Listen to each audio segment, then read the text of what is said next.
Obrigado, Felipe. Bom dia. Apresentar aí o uso de VANTs, veículos aéreos não tripulados e sensores diversos para classificação litológica automática, ou seja, é um mapeamento geológico em cava a céu aberto, em mina em operação, utilizando os VANTs ou drones, né, que são popularmente conhecidos aí. Eu iniciei meu doutorado aí há 2 anos e meio atrás, com o professor Peroni. A gente só sabia que ia utilizar os VANTs para fazer algum processamento em mina, mas não sabia nem o que fazer. No que pode ser útil ficar tirando foto de mina, né? Mas a gente vai descobrir que a aplicação é quase infinita. Mas vamos lá. A gente sabe que, assim como a gente tem um par de olhos, a gente pode reproduzir computacionalmente, né, o par de olhos. A gente, lá no sensoriamento remoto, por estereopar, ou estereoscópio, a gente monta 2 fotos superpostas e a gente consegue ter a reconstituição topográfica em 3D.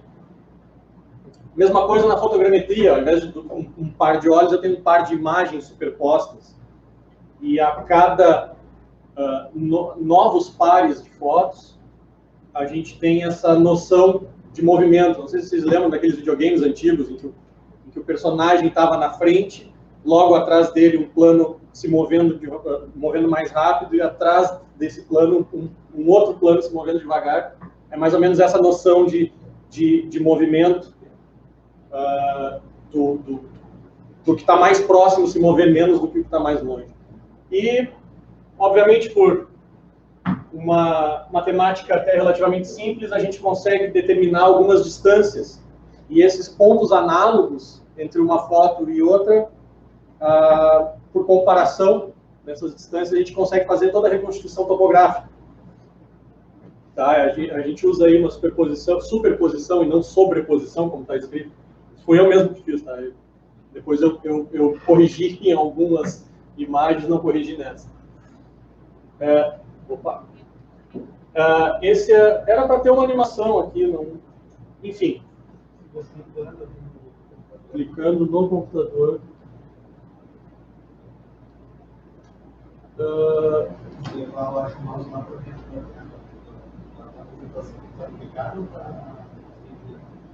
Está estendido.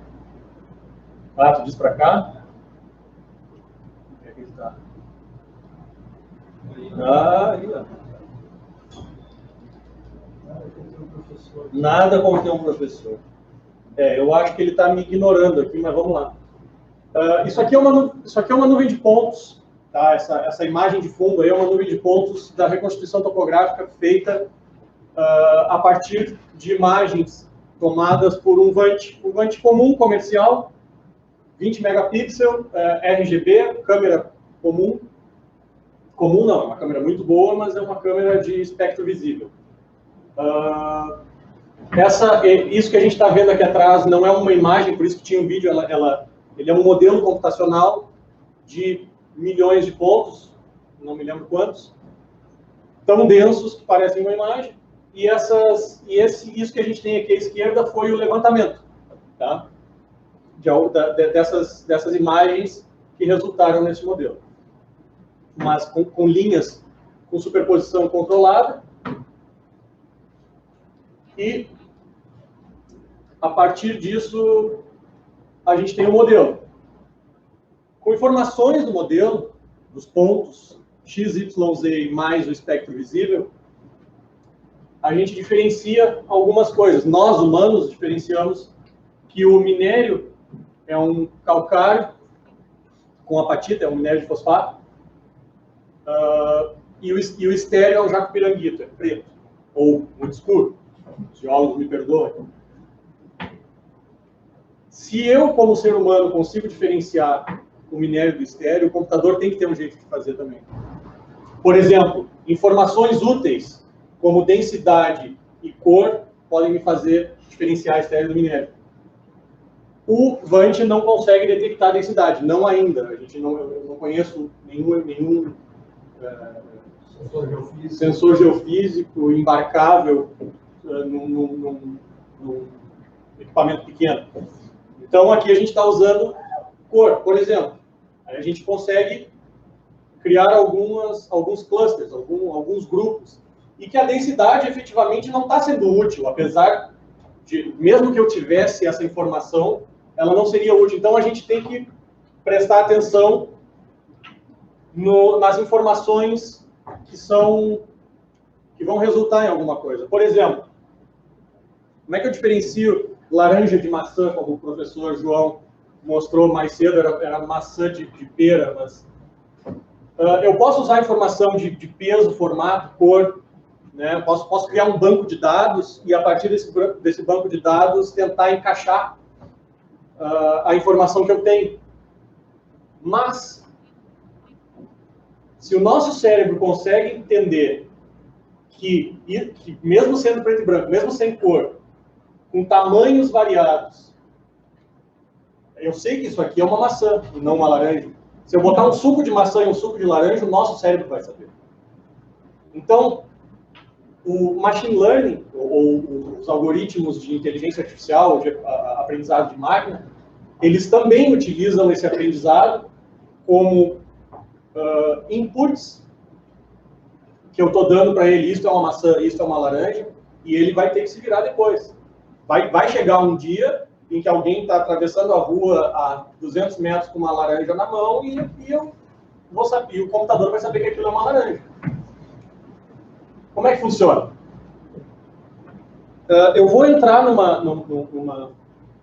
numa brincadeira em 2D, porque mineração, apesar de a gente simplificar às vezes em carvão, por exemplo, ela não é em 2D, ela é sempre em 3D. Para simplificar, para começar a explicação, para a gente começar a digerir alguma coisa, a gente pega um 2D em lavoura, por exemplo. Tá? Uma imagem ela é composta por N pixels. Né? A gente está falando em 2 dimensões, N vezes N vai me dar um espaço bidimensional. Por exemplo, 3.000 por 4.000 pixels, a gente tem 12 megapixels, 12 milhões de pixels. E uma imagem nada mais é do que... Ou nada mais é, não. Ela pode ser entendida como um ponto em um espaço de 12 milhões de dimensões.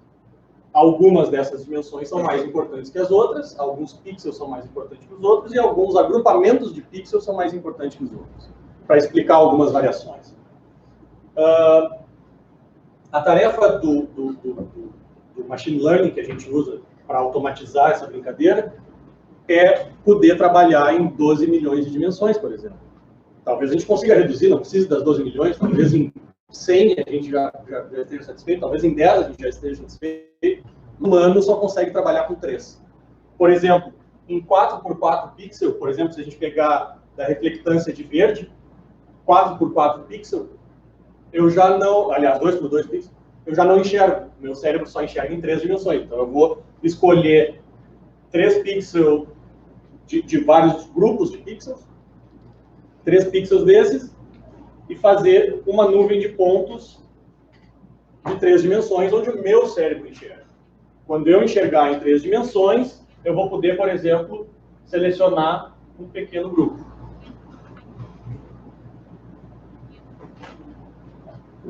E assim, a gente pode fazer análise de clusters, por exemplo, com as 2 principais componentes daquelas 4 que a gente tinha, 4 reflectâncias de verde, a gente vai plotar as 2 principais e, eventualmente, separar em 3 grupos.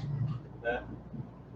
Hoje, eu digo década de 2010, os nossos computadores pessoais são aptos a processar isso. Então, é uma tecnologia. Muitas vezes a técnica não é nova, mas a aplicação tecnológica é viável atualmente.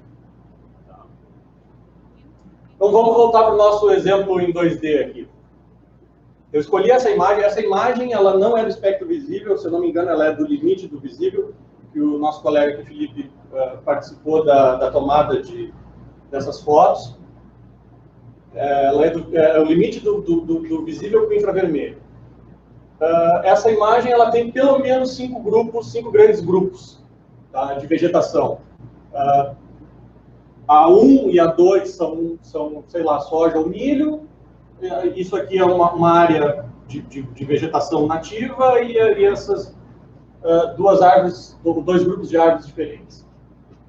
Se eu ensinar para o computador, assim como eu estava ensinando laranjas e maçãs, para ele pegar esses grupos, eu consigo alimentar um banco de dados. Só que eu vou alimentar esse banco de dados, não vou alimentar pixel a pixel. Se eu alimentar com amostras muito pequenas, eu mesmo não sei de onde saiu essa imagem. Essa imagem, ela foi recortada daqui, eu não sei de onde. Se eu pegar amostras muito grandes, como a gente tem aqui, essas amostras, a gente vai perder resolução na classificação. Então, a gente vai ter que procurar um tamanho de amostra onde a gente não perca a resolução e a gente consiga processar com uma acurácia muito boa, ou pelo menos aceitável. Aí a gente testa vários algoritmos, cada linha dessa é um algoritmo.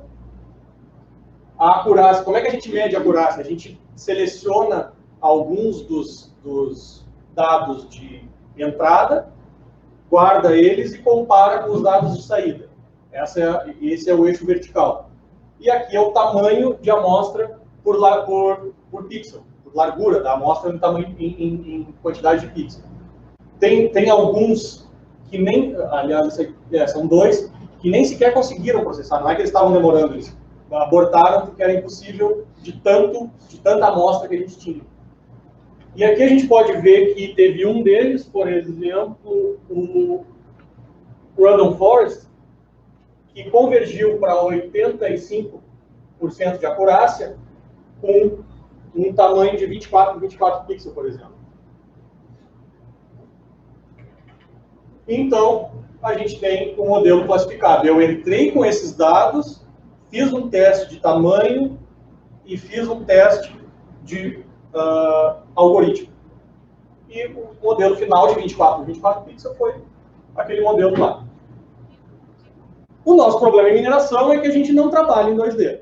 A gente precisa trabalhar com a nuvem de pontos, e a nuvem de pontos não é regular. A gente não consegue amostrar de uma maneira, por exemplo, 24 pontos. O que a gente vai ter que fazer? A gente vai ter que procurar Eu tentei fazer uma analogia na minha última apresentação, o professor João Felipe gerou uma discussão, mas eu vou insistir. A gente tenta azulejar a mina, e o centro desse azulejo vai receber a média do vermelho, do verde e do azul na reflectância. E esse azulejo vai ser dividido em 10 por 10, e cada ponto desse 10 por 10 vai receber aquela média. Vai receber a média dos pontos ao redor. Então, a gente vai regularizar a mina, ou pseudo-regularizar, por número de pontos ao redor desse azulejo. Então, aquela nuvem original, eu recortei ela para a gente ver a diferença, é a nuvem vermelha, e os pontos pretos são os centroides desse azulejamento que eu estou falando. Vai ficar mais ou menos assim.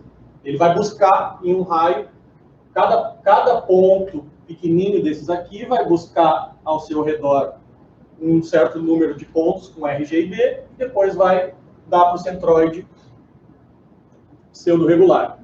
Então, de novo, essa daqui era a minha nuvem de pontos de entrada, tá? Onde a gente consegue, como ser humano, a gente consegue classificar algumas coisas. Existe um material meio duvidoso aqui, que é oriundo da detonação. Essa parte da cobertura aqui que foi feita por questões operacionais, mas a gente consegue separar minério de estéreo, solo e vegetação, por exemplo. Então eu, ainda como ser humano, ensino o computador e digo, isso daqui com certeza é minério, isso aqui com certeza é estéreo, isso aqui com certeza é vegetação e solo. E a partir dessas amostras, ele vai atrás do que são laranjas e o que são maçãs. Faço um teste com 5 algoritmos diferentes. A gente consegue ver que, neste caso, foi o Support Vector Machine com o núcleo de Radial Basis Function, que é o mesmo que o Rolo usa na tese dele. e que ele já converge para 99, alguma coisa por cento em 5 vezes. Agora, o eixo horizontal não é mais pixel. O eixo horizontal é uma multiplicação da distância média entre pontos, que a gente tinha lá na nuvem original. Então, 5 vezes aquela distância média entre pontos, ele já está convergindo para 99, lá vai pedrada.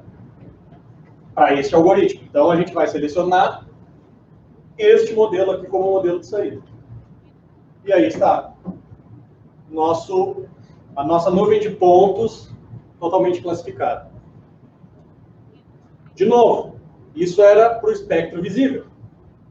Mas, por ser branco e preto, desculpem os geólogos de novo, talvez a gente pudesse ver diferente num dia de sol, em que o preto vai estar mais quente, por exemplo, térmico. Com um sensor térmico seria diferente. Com um sensor multi ou hiperespectral, essa câmera aqui tirou aquela foto daquelas árvores. Tá? Uma daquelas fotos era uma lente dessa, que a gente chama de câmera multiespectral. Ela pega várias bandas do espectro eletromagnético. Ou a gente tem a hiperespectral, que tem tantas bandas que o espectro acaba sendo contínuo. Então, se eu quiser diferenciar o minério do estéreo, por exemplo, ou pensando aqui na curva vermelha e a curva roxa, eu não vou pegar esta banda. Eu vou pegar uma banda assim, que vai me dar uma diferença muito mais clara do que a gente tem. Então, eu posso passar para o espectro eletromagnético não visível. E é nesse passo que nós estamos atualmente buscando caracterizar minério e estéreo para que a gente tenha essa linha de cada material. Eu preciso agradecer aos professores Átila, Peroni e João Felipe, que são meus coautores em tudo que eu faço. E, obviamente, aos colegas, principalmente aos que estão organizando aí o evento. Obrigado.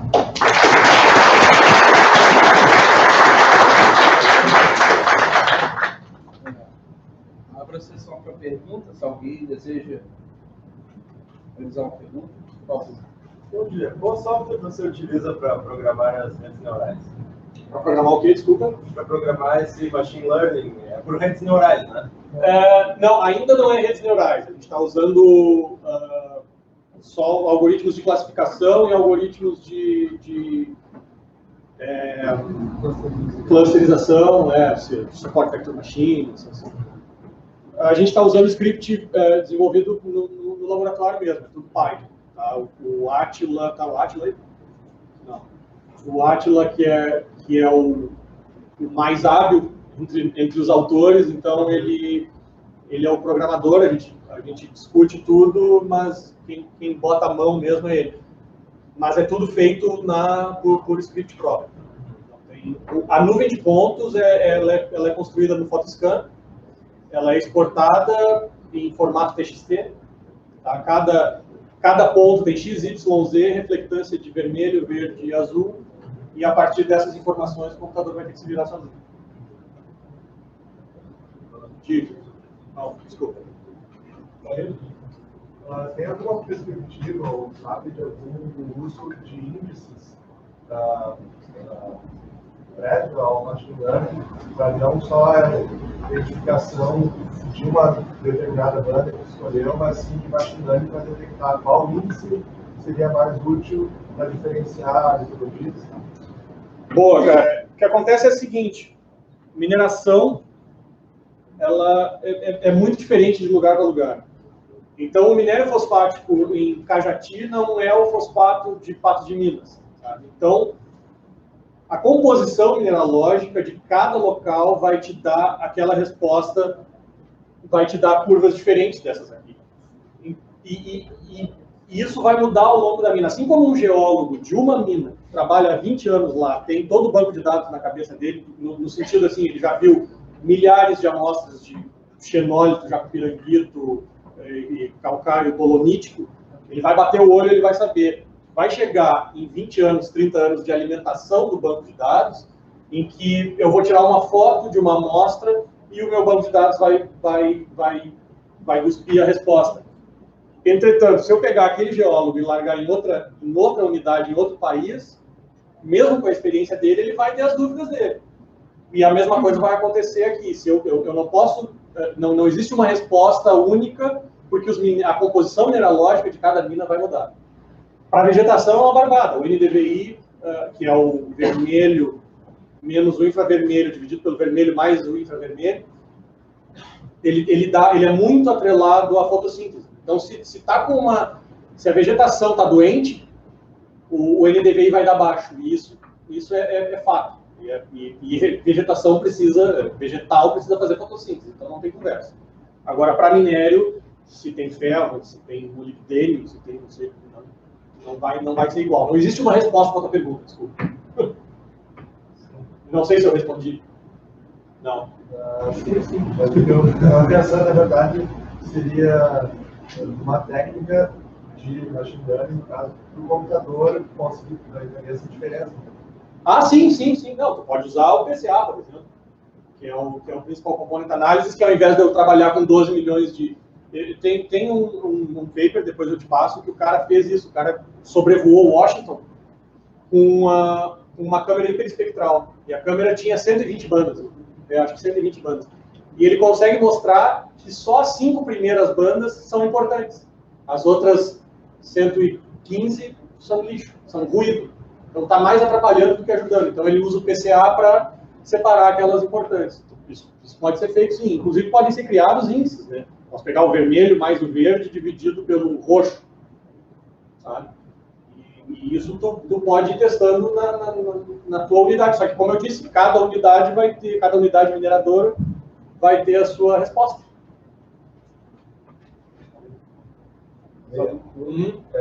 Se eu usar essa metodologia sua numa outra mina, eu vou ter que refazer aquela calibração de acurácia e talvez não seja lá o suporte vector machine, vai ser um outro algoritmo. Sim.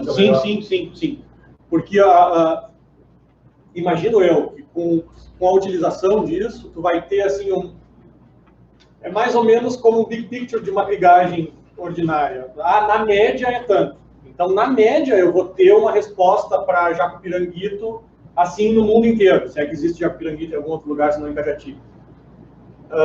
Ou calcário dolomítico. A gente vai conseguir diferenciar minério estéreo de calcário dolomítico com um espectro médio.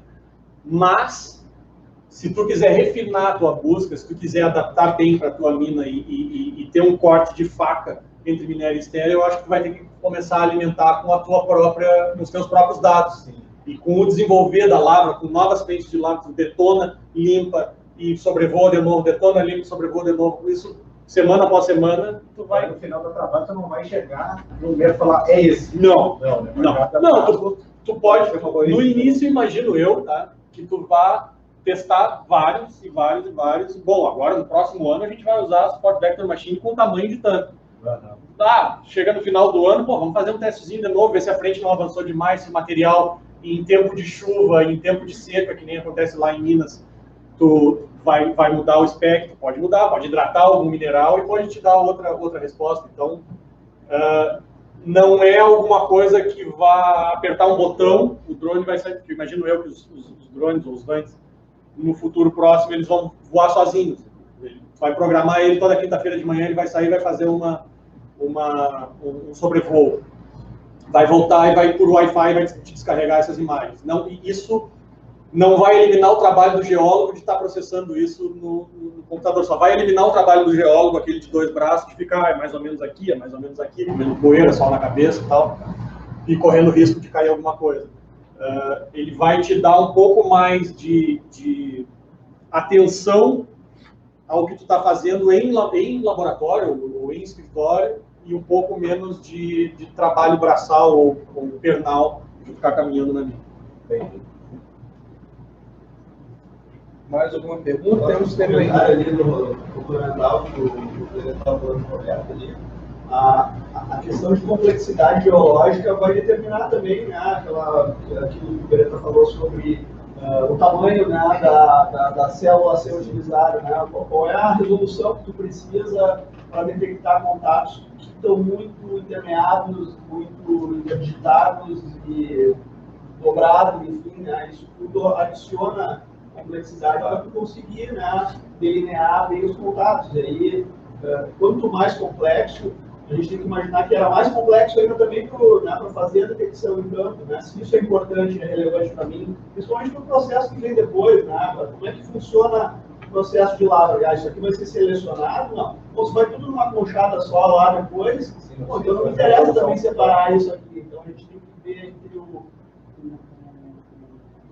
processo em si da detecção e depois a operacionalidade do negócio e como é que, né, vai ser executado. Então, vai ter sempre uma calibração, né, a ser feita dependendo da condição do depósito. Obrigado. Mais alguma pergunta? Não? Livre. Está livre?